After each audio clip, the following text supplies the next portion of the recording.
இன்றைக்கி வாங்க வீடியோக்குள்ளே போகலாம். நம்ம வந்து நம்ம அன்றாட உண்ணக்கூடிய உணவில் வந்து நமக்கு தெரியாமல் தலைமுடி போகிறதுக்கு வாய்ப்பு இருக்குது. அது எப்படி சுத்தம் பண்ணுறத பார்க்க போகிறோம்.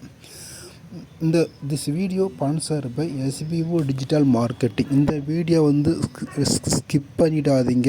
நீங்கள் ஒரு வாய்ப்பை இழக்க நேரிடும், ஒரு கூடுதல் வருமானத்தை இழக்க நேரிடும். ஏன்னா நீங்கள் வீட்டில் இருக்கிறவங்க ஒரு கூடுதல் வருமானம் தேவைப்படுறவங்க நாங்கள் டிஸ்கிரிப்ஷனில் நம்பர் கொடுக்குறோம், எங்களை தொடர்பு கொள்ளுங்கள். ஒவ்வொரு விஷயமும் சொல்லி கொடுத்து தினந்தோறும் ஒரு வருமானத்தை ஈட்டுவதற்கு ஒரு நல்ல வாய்ப்புங்க, பயன்படுத்தி கொள்ளுங்கள். ஸ்கிப் பண்ணாதீங்க, பெரிய தப்பு. தினம் 300 ரூபாய் சம்பாதிக்க அரிய வாய்ப்பு. இன்ஸ்டாகிராம், ஃபேஸ்புக் பயன்படுத்த தெரிந்தால் போதும். Content post and content publishing மூலமா தினம் 300 ரூபாய் சம்பாதிக்கலாம். இந்த வேலை செய்ய 5 நிமிடம் போதும். Work training support, group communication support, all language customer live chat support, முக்கியமா சொந்தமா ஒரு பிசினஸ் ஸ்டார்ட் பண்ற அளவுக்கு உங்களால கற்றுக்கொள்ளவும் முடியும், சம்பாதிக்கவும் முடியும். இந்த வேலை வாய்ப்பு வழங்குவது 5 வருடத்திற்கு மேல ரன் ஆகிட்டு இருக்க நம்ம தமிழ்நாட்டு company school of business organisation private limited. மேலும் விவரங்களுக்கு டிஸ்கிரிப்ஷன்ல கொடுத்திருக்க நம்பருக்கு வாட்ஸ்அப் பண்ணுங்க. நம்ம உண்ணக்கூடிய உணவில் வந்து நமக்கு தெரியாமலே தலைமுடி போயிடுச்சுன்னா வயிற்றில் சில உபாதைகளாக வரும். அதை எப்படி நம்ம சரி செய்து கொள்வதுன்றதான் நம்ம எளிமையான முறையில் வீட்டில் இருந்த பொருட்களை வைத்து நம்ம சரி செய்யலாம். வாங்க. இப்போ வந்து வாழைத்தண்டு எல்லாருக்குமே தெரியும். வாழைத்தார் வந்து அதை வெட்டிட்டு அந்த கொலையை எடுத்துகிட்டு அந்த மரத்தில் நடுத்தண்டு சும்மா வந்து வேஸ்ட்டு தான் போகுதுங்க.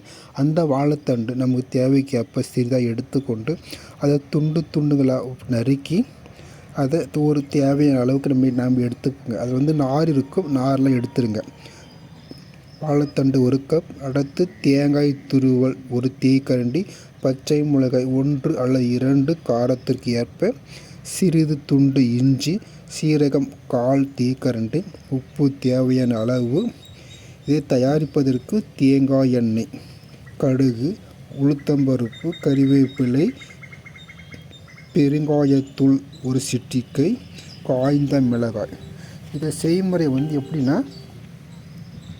நம்ம வாழைத்தண்டு தயார் செய்து வச்சுருப்போம் இல்லையா, அது எடுத்து இது எல்லாம் ஒன்றோடு ஒன்று நம்ம வந்து எண்ணெய் சேர்த்து நம்ம எப்படி ஒரு தாளிப்பு கொடுப்போமோ அந்த மாதிரி ஒவ்வொன்றாக சேர்த்து நம்ம கெட்டி தயிர், இதெல்லாம் வாழைத்தண்டு, கெட்டி தயிர், தேங்காய் துருவல் எல்லாம் ஒன்றோடு ஒன்று சேர்த்து நம்ம கலந்து இதை தயார் செய்து நம்ம தினந்தோறும் காலையிலோ இல்லை மாலையிலோ, ஆனால் மாலையை விட காலையில் சாப்பிடுவது ரொம்ப சிறந்ததுங்க.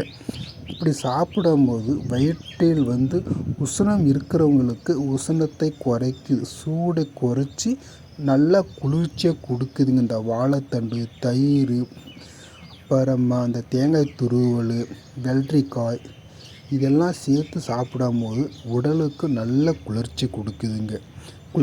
குளிர்ச்சி கொடுக்கறது மட்டும் இல்லாமல் நம்ம உடலில் இருக்கிற தேவையற்ற கழிவுகளை வெளியேற்ற ஒன்று. 2வது தலைமுடி. ஏன்னா வீட்டில் வந்து பெண்களுக்கு வந்து முடி அதிகமாக கொட்டுறதுனால உணவில் கலந்து நமக்கு தெரியாமல் நம்ம வயிற்றுக்கு போகிறதுக்கு வாய்ப்பு இருக்குதுங்க. அப்படியாப்பட்டவங்க இந்த மாதிரி வாழைத்தண்டு தயிர் பச்சடி செய்து நீங்கள் சாப்பிட்டீங்கன்னா உடலில் உள்ள தலைமுடியும் வெளியேறிடுது, உடலில் உள்ள தேவையற்ற கழிவுகள் வெளியேறுது, நல்ல உடல் குளிர்ச்சியாக இருக்குது. இப்படி எண்ணற்ற நன்மைகள் இருக்குது. நான் டிஸ்கிரிப்ஷனில் கொடுக்குறேன், நீங்கள் அதை படித்து பார்த்துட்டு நீங்களும் பயன்படுத்துங்க. உங்கள் உறவினர்களுக்கு இந்த வீடியோவை ஷேர் பண்ணுங்கள், சப்ஸ்கிரைப் பண்ணுங்கள், கமெண்ட் பண்ணுங்கள், லைக் போடுங்க, பெல் ஐக்கானை